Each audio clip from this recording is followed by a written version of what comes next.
Bumisita nga pala tayo sa isang kaibigan na nag-aalaga din ng crayfish. Nakakatuwa nga dahil sobrang laki na nila at meron na silang mga itlog. Dito lang pala yan sa may Aquatica South Dragon. Napaka-special din pala ng mga isda dito dahil naka-fully air condition. So paano guys? Tara!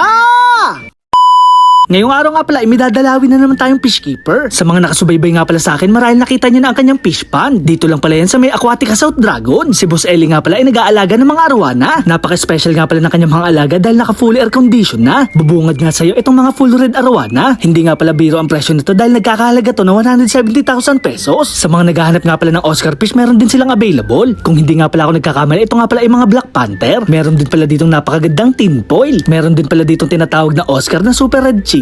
Nasa 50 to 40,000 naman ang ganitong kaliit na arwana. Kaya naman sa mga gusto mag-avail, dito nyo nga pala makukontak si Boss Ellie. Makikifollow na rin dahil nagpaparapol siya sa kanyang mga followers. Nagbibenta rin pala sila ng stingray at iba't ibang klaseng isda. Sumasali din pala ang Aquatica South Dragon sa mga show. Kaya naman kinukondisyon niya na ang kanyang mga isda sa green water. Napaka-komportable nga pala dito sa loob dahil napakalamig. Mapapasana all ka na lang talaga sa mga alaga niyang isda. Mapunta naman tayo dito sa labas ng kanyang fish pond. Bukod kasi sa loob ay meron din dito mga aquarium. Eto naman guys ay naglalaman ng mga flower horn. Binibenta rin pala to ni Boss Ellie dahil meron din mga naghahanap. Kayo na nga lang bahalang kumilatos kung meron pa kayo napupusuan. May nakita pa nga ako dito mga albino golden tin foil. Sobra talagang nakaka-relax kapag may nakikita akong mga aquarium. Pagkatapos meron ka pa makikitang iba't ibang klaseng mga isda. Mapunta naman tayo sa mga crayfish ni Boss Ellie. Punong-puno na nga pala to ng water lily. Nakahiwalay na nga pala dito ang babaeng crayfish. Mga kraylings na nga pala sila kung tawagin dahil meron na silang mga itlog. Ito nga pala ay makikita sa kanilang mga tiyan. Napakadami nga pala nito at yung iba ay naglalaglaga na. Mapapasana all ka na lang talaga dahil successful ang kanyang breeding. Mapunta naman tayo dito sa kanyang mga lalaking crayfish. Ipapakita niya nga pala sa atin yung pinakamalaki niyang alaga. Pwedeng-pwede na kasi itong isapaw sa kanin.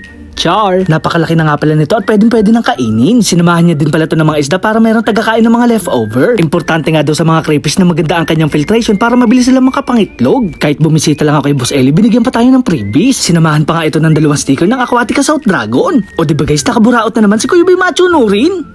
Char! Dumaan nga pala ako sa bilihan ng mga pagkain ng manok. Bibili kasi tayo ng Integra 3 para sa ating mga crayfish. Ito nga pala ang sikreto ng kanyang mga alaga para mabilis lumaki at mangitlog. Pagka uwi ko nga pala sa bahay, kailangan ko muna i-acclimate itong ating mga tin foil. Tamang-tama naman dahil meron tayo ditong malinis na aquarium. Ipapakita ko naman sa inyo yung ating mga nabiling crayfish. Mukhang okay naman ang kanilang kalagayan at hindi nagugutom. Hinihiwaan ko nga pala sila ng karin ng manok at mga gulay. Weekly nga din pala ako naglilinis ng kanilang filter. Mabuti na nga lang washable itong ating nabili. Babadlawan lang kasi natin to at pwede pa natin tong gamitin ng mga ilang beses. Naglalagay din pala tayo dito ng halaman para magandang tingnan. Sana nga lang hindi sila maging pihikan at kainin nila itong ating binili. Mga ilang buwan pa siguro ang aabutin bago sila lumaki. Pagkatapos nga pala mag-acclimate, pwede na natin isalin itong ating mga tin foil. 4 na piraso nga pala ang binigay sa atin para daw hindi sila malungkot. So paano guys, hanggang dito na lang. Maraming salamat sa panonood. Paalam! Yeah!